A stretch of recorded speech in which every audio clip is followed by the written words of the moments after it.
Here with cross-country coach Berndt. Coach, it's that time of year that we always kind of talk about all season as you're geared up for these next two meets, the MIAC Championship this week, and then early November you've got the Central Regional. Let's talk a little bit about the MIAC Championships. The guys on the guys' side, they've been having a great year, and I'm sure that they're really keyed up for this meet on Saturday. Oh, absolutely they are. Last year, coming out of it, they said our goal is fifth. Fifth isn't going to be easy for us to get. I mean, we're going to have to if we get fifth, we've earned a fifth position for it. They know that, but they're also excited about it too. They think it's something that's been their reality within scope that they can actually achieve. So they're kind of pumped for it. You know, and at the Jim Drews, you probably got to look at it in terms of, you know, you got a lot of people at that meet. So they've had the competition where they've got a lot of teams, especially some of our conference teams. How do they stack up in terms of the confidence that they have from the meets that they've run heading into Saturday? At Jim Drews, we finished about where we expected to. We did have a little bit of a hiccup in there, which kind of affected results. And with the smaller team, you kind of get that. But it did give us the opportunity to say, okay, this is a reality. We can see these teams. It's right there. If we run not even a great race, but a good race, it's a reality.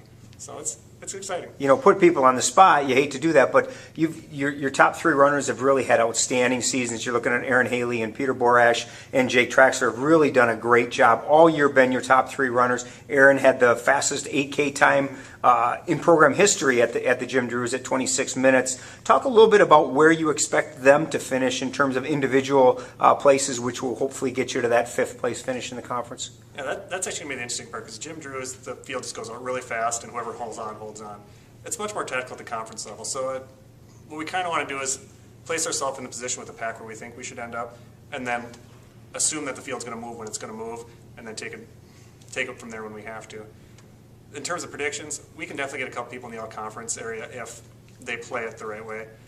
But absolutely, we could end up with people that aren't in it too, just kind of the way the race plays out. How hard is that for the athletes themselves? You get to that starting line, the adrenaline is pumping. You know what the game plan is, but how hard is it for them to try and stay with the game plan because you're keyed up, and this is a huge meet. Yeah, the younger you are, the harder it is. I mean, really you have to have some discipline, a lot of self-discipline and restraint coming into it too, and really knowing what the conference field is all about. Coming as a freshman, it's a little bit hard to know how the field's going to react. By your junior year, you've seen it, you can trust that that's pretty much how it's going to play out, and really make your game plan from there, and trust in your game plan.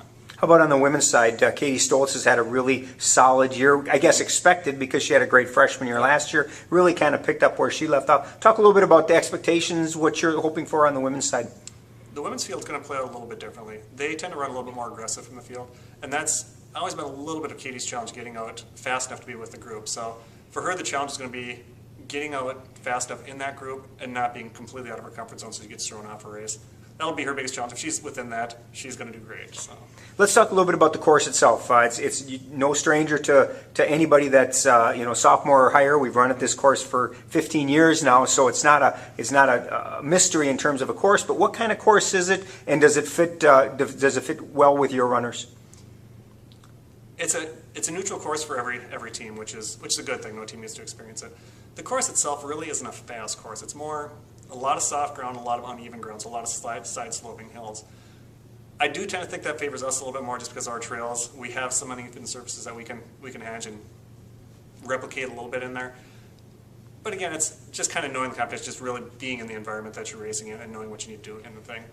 That only course determines, that's what competition determines. And how about the field itself? We talked about where you want to place in terms of team finish, but just preview a little bit about what people can expect from the entire MIAC field. Who are the teams to look for, and maybe who would be a dark horse to fit in there?